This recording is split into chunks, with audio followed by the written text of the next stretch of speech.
Oklahoma County, but right now mainly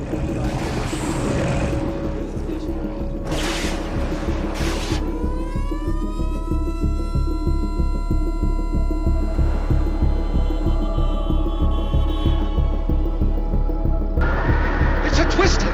It's a twister!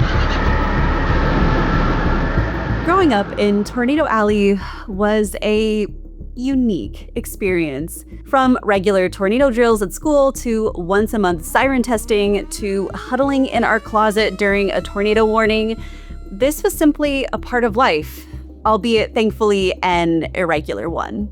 A confirmed tornado and get away from windows. But while I was away at university, the worst happened. In the city of Joplin, Missouri, a monster, mile-wide EF5 tornado struck, with devastating, fatal consequences. And so my fellow students and I packed up and headed south and did what we could to help rebuild after the disaster. I don't think I can fully put into words just the magnitude of destruction that this tornado left in its wake. Just entire neighborhoods were gone. But here in Germany, where I now currently live, like most of Europe, homes are not built this way. Here, the prevailing method is solid construction of masonry blocks or reinforced concrete due to its durability, safety, and energy efficiency. According to the Status, the annual share of new residential structures in this solid design was around 85% between 2000 and 2015. But meanwhile, in the United States, despite having more frequent hurricanes, more frequent tornadoes, increasing wildfires, and more frequent earthquakes, 93% of all new single-family homes are built with wood framing. So why are US homes intentionally built this way? And given the incredible financial and human cost to these natural disasters, shouldn't we be building better?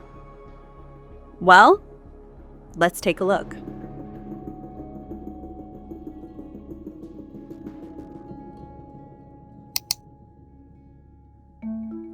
So why does the US prefer wood frame construction for homes? From a historical standpoint, preferences on construction methods are responsive to the regional climate, culture, and resources from one region to the next. Since the arrival of the Europeans to the United States, construction began with wood due to survival. Quite frankly, we needed to build a large number of homes in a short period of time. As the new settlers expanded westward, timber was abundant and inexpensive, making it the material of choice for home construction. However, in the 1830s, wood construction underwent a significant shift with the introduction of the balloon framing system. This system utilized standardized sawed lumber and mass-produced nails, allowing much smaller wood components to replace the earlier heavy timber frames. Plus, it could be assembled by unskilled labor using simple tools, making it both accessible and economical. Fast forward to the early 20th century, and the introduction of balloon framing evolved into platform framing, which became the dominant method. So while yes, many homes in the United States do in fact have brick exteriors, these are largely cosmetic and are not load-bearing. And this particular method of construction perfectly suited a booming post-war American society that was both keen on increasing homeownership and pursuing the American dream in the suburbs. It allowed for places like Levittown to be constructed, where a sea of affordable wood construction homes were planted in picture-perfect, carefully controlled communities, giving rise to the phrase cookie-cutter home. And so this widespread use of wood set into motion a self-reinforcing cycle. Craftsmen specialized in wooden construction, industries geared up to supply wooden materials, and building codes were tailored to those wooden structures. And so I guess on more of a meta level, you could say this proliferation and evolution of wood construction helped to shape the architectural and cultural identity for a nation. For centuries, wood-framed homes have defined the American idea of what a home should be. So much so that even today, when most Americans imagine a house, they typically envision one built out of wood. However, like I mentioned earlier, in many countries around the globe, including here in Germany, wood construction for single-family homes is not very common anymore. And wood construction, especially light-framed wood construction, is often considered cheap, fragile, or just quite frankly, unsafe. So why this difference? Well, like many other modern societies, we just consume more resources today, including wood, than during historic levels. Excessive consumption and wasteful practices put pressure on European forests, particularly in the 19th century when there was widespread deforestation, including where I currently live in the S𝗨𝗣𝗣𝗢𝗥𝗧. And so today, brick, stone, and concrete blocks have become so much more popular as building materials due to their durability, fire resistance, and sustainability for the climate. For example, my new home is built using S𝗨𝗣𝗣𝗢𝗥𝗧, basically a sand and limestone brick masonry, which is a type of concrete mixture. It is, in my opinion, a much better built home than what I had previously owned in the United States. Which begs the question, why didn't this kind of construction method catch on there? Well, let's take a look at two typical American houses to help illustrate this problem. In 2023, an average 2,000 square foot, around 186 square meter home in the United States with wood frame construction cost around $285,000 to build. Meanwhile, an average concrete home would have cost around $350,000.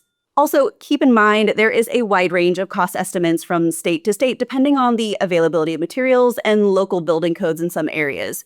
And with the ongoing trade and tariff war, the price of Canadian lumber is on the rise, so you might find that there's less of a disparity in cost in your area. But as a general disclaimer, I am just looking at national averages here. But when you look broadly over time and space, wood construction is generally cheaper than concrete construction in the United States. And given the fact that less than 20% of new-built homes are custom-built, if you're on the market for a new home in the United States, you're likely going to purchase it in a ground-up, newly built neighborhood, where the contractor can buy in bulk and leverage high-quantity orders on materials, or developed by a large company where design costs can be spread over a large number of production units in order to make a greater profit. Now, the logical follow-up question that you might have is, well, why don't Americans just buy smaller homes that are better made for the same price? Well, to that I would say smaller and better made might still be more expensive and not necessarily feasible. For starters, building larger wood homes spreads the fixed costs like finished lot prices, sewer and water access, permits, insurance, and design fees over a bigger area, benefiting both homebuyers who get more bang for their dollar, i.e. a lower price per square foot, and builders who can achieve a better profit margin. Also, when it comes to materials, concrete homes are seen as non-conventional builds in the United States, meaning that lenders tend to be more hesitant to approve mortgages. But let's be blunt about it, Americans like the status symbol of big. For many, a large home is seen as the symbol of success and wealth, and this perception has been reinforced over time with larger houses often being associated with higher social standing. In many states around the nation, purchasing a lot in a wealthy neighborhood also often comes with a stipulation that includes a minimum square footage. For example, in this neighborhood in California, you couldn't build a smaller house, even if it was of the same value, if you wanted to. And last but certainly not least, energy efficiency and thermal mass aren't general considerations that most Americans think about when constructing their home. While, yes, more Americans than ever are thinking about getting solar to offset rising energy costs, Americans still pay substantially less for their energy than Europeans on average. And sure, you'll find differences from one place to the next, but generally speaking, when you combine all of these issues together, big wooden houses just make the most financial sense. But sadly, cost-cutting is another major contributing factor to decreasing safety of U.S. homes, especially when it comes to places of refuge for tornadoes in American houses. When an EF4 tornado, the second strongest on the scale, hits a home, it can carry up to 200 mile-an-hour winds. For my Europeans listening, this is over 320 kilometers per hour. The roof and the windows are often the first parts of the home to go. As the wind enters the interior of the house, it increases the internal pressure, creating a suction effect. And since the roof is gone, the walls, particularly those that are perpendicular to the wind direction, will sway. Faced with these lateral forces that are beyond their design, the home typically collapses. But for homes that can withstand these winds, flying debris is also extremely dangerous, acting as wind-driven missiles.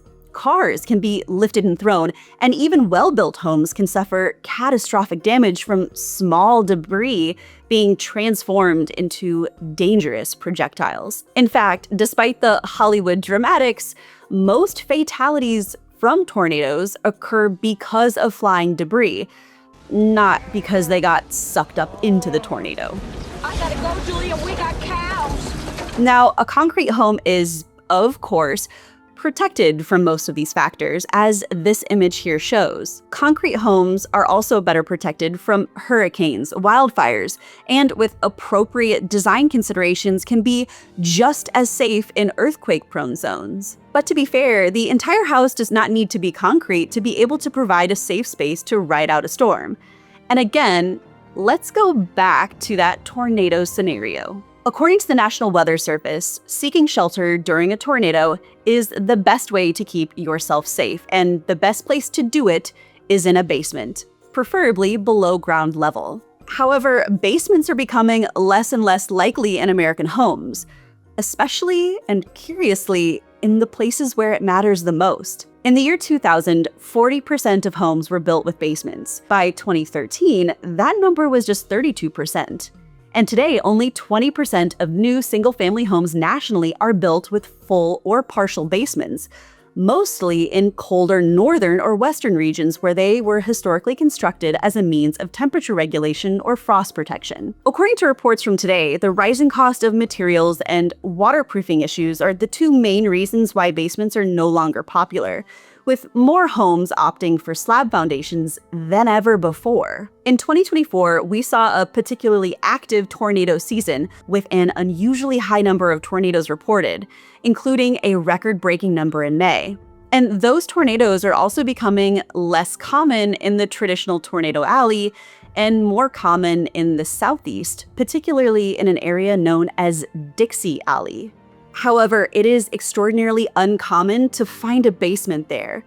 Due to soil composition, high water tables, and the region's climate, in the states of Oklahoma, Texas, Arkansas, and Louisiana, which form the West-South Central Division, they have a basement inclusion rate for new homes of just 0.05%. By the way, if you enjoyed this video today, join me in giving a big thank you to Surfshark for sponsoring this video and keeping my online identity safe with the best VPN available. If you don't know what a VPN is, it stands for Virtual Private Network, and it encrypts all of the data sent between your computer and the internet, so no one can steal your personal information. But a VPN can be used for so much more than just security. It can help you access news reports and online articles that aren't available in your area by changing the virtual location of your computer, which was a very handy tool that I used when doing the background research for my videos, just like this one. Had it not been for my VPN, I wouldn't have been able to unlock US government websites and certain local news reports, which are normally blocked from computers with an EU IP address. So if you don't already have a VPN, I highly recommend using Surfshark. We recently made the switch because it has excellent speed performance and we can use one account for multiple devices. So secure your privacy with Surfshark today. Enter coupon code TYPEASHTON for 4 months extra at surfshark.com/typeashton. Plus, there's a 30-day money-back guarantee, so there's no risk to try it out. To get started, simply click the link down below in the description of this video. So at this point, you are probably thinking, Ashton, let's just put all of those upfront costs aside. Doesn't the risk of a tornado outweigh the cost of constructing a house out of concrete in the long term? Why are so many people comfortable with rolling the dice and risking everything?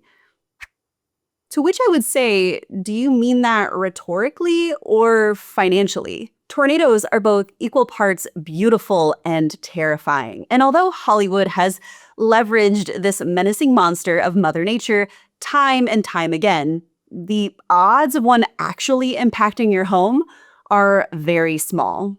There have been a handful of studies and reports that have tried to quantify this exact risk to your home.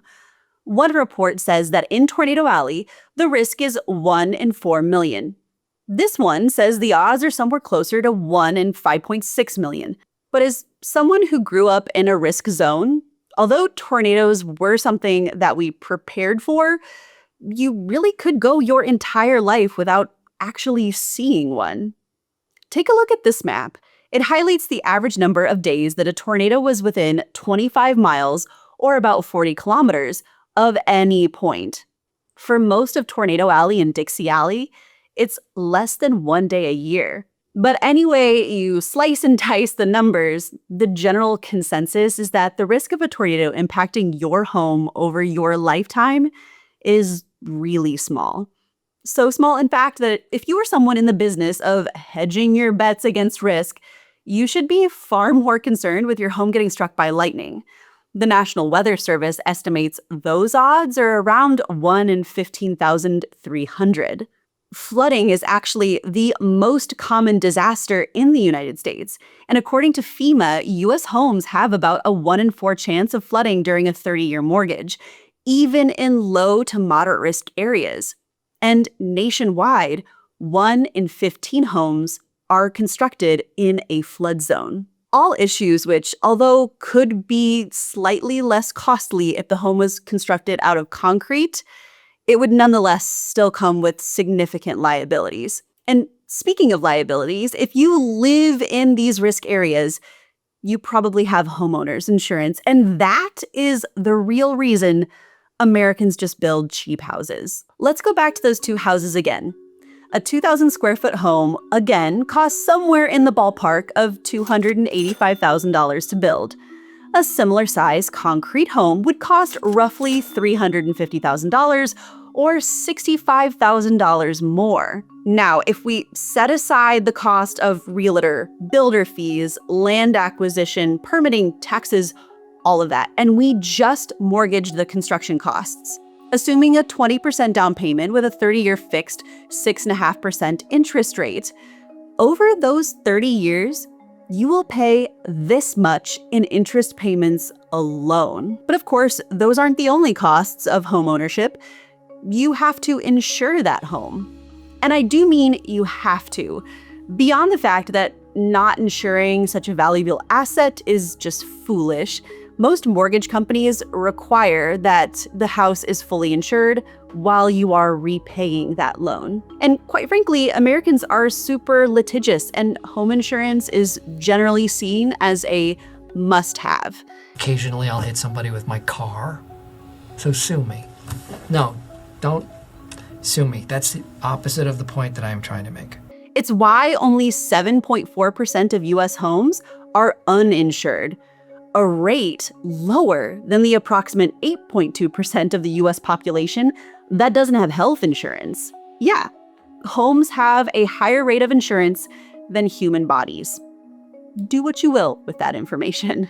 But I digress. If those two homes that we analyzed earlier were located in central Oklahoma, the beating heart of Tornado Alley, the home insurance for that 2,000 square foot wooden home would look like this.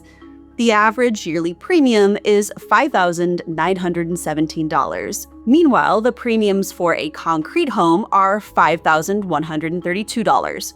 Lower because it's safer, sure, but only about 13% less, which means that if you live in that home for 30 years, the total cost of purchasing and insuring a wooden home is this, while a concrete home will cost this. And of course, for this calculation, we're setting aside things like maintenance and energy costs, which would likely be lower on a home constructed out of concrete. But if we're just calculating the risk to cost for tornadoes specifically, well, assuming we have a 5% of value deductible for tornado coverage for that home value, Again, I'm assuming that those costs don't change over 30 years, and this is entirely hypothetical, but you could have your home wrecked and rebuilt over 7 times by a tornado before you would ever cross over the break-even point. And that really is the big takeaway from this video. In the United States, it just doesn't make financial sense to build from concrete. And please note, I do not intend to be dismissive of the loss of life by only looking at the financial cost and not the human cost of these natural disasters. A major tornado outbreak across the South. More than 24 people killed and the death toll climbing. An especially dangerous situation right now. While we don't have the official numbers yet for 2025, we are still in the midst of a tornado season right now. But there have already been numerous outbreaks and reports that we are well above last year's total, at approximately 67 deaths at the time of recording this video. However, going back to the numbers, the emphasis on the financial toll is often the way in which the US quantifies risk and qualifies states for support and aid after natural disasters.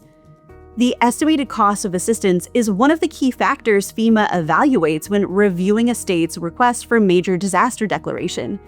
An agency, by the way, which the current administration has set its intentions on dismantling. And at the end of the day, the financial disincentives to build better, despite the obvious advantages for durability and safety, highlights the prevailing consumer-centric culture in the United States. NOAA confirms 54 tornado-related deaths in the US in 2024. Of these, 33 deaths occurred in a manufactured home and 10 inside a traditionally built wood frame home. In addition to being overwhelmingly constructed out of wood framing, 97% of new homes built in Texas, Oklahoma, and Arkansas are also built without a tornado shelter. And there is no legal mandate or requirement to construct them. And listen, Americans also move houses up to 5 times on average in their life. So fast and affordable construction makes it possible to change a state or a house without it being a huge financial problem. And as more and more Americans are facing housing shortages or are completely priced out of their zip codes, there just isn't the consumer appetite to convert the masses and start building more expensive, albeit safer dwellings, even in the heart of Tornado Alley. But risk is something that we all have to calculate for ourselves, and I would love to hear your thoughts on this down below in the comment section. So, as always, if you enjoyed what you saw today, be sure to hit that thumbs up button, and for more content from Type Ashton, hit that subscribe button. So, I'll see you in the next video. Cheers!